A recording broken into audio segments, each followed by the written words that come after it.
let's talk about yarn.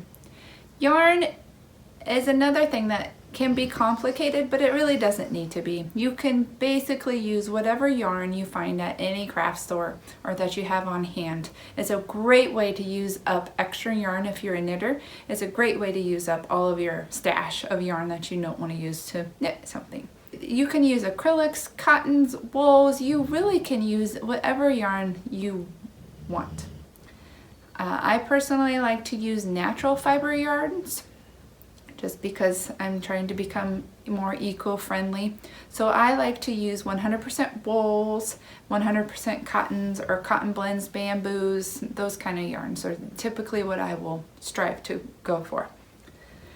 Outside of that, it kind of depends on the project. If you're making a purse or a patch or something like that, I do recommend either a rug wool yarn or a superwash wool yarn.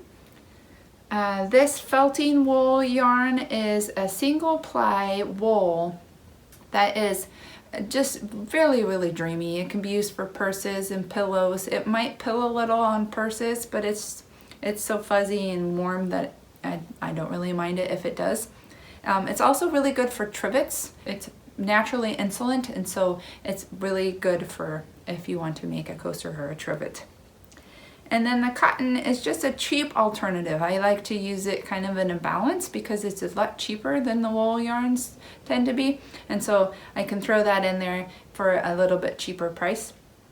And it's a natural yarn, and it's nice and soft, and it's a nice yarn too. So here are some examples. This is an acrylic yarn that I got at Hobby Lobby, and this is also acrylic blend. And then these are 100% felting wool. This one is also some blends of the wool cord or rayon that's in my shop and the felting wool, and then these are some acrylics.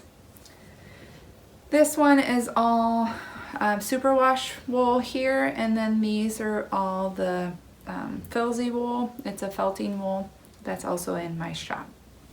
And it's just a very dreamy, plushy yarn. So you can use whatever, just look at your tool, what your tool needs to specify for yarn size and yarn weights, and then think about the project that you're going to tackle. If you're going to do a rug, I definitely recommend the rug wool yarn. It's a very coarse, sturdy yarn that will stand up over several years to come. For a guide on what yarn weights work with what tools, I check your resource section for the course. I will have a list of all of the yarn's weights and their corresponding tools that they will work with.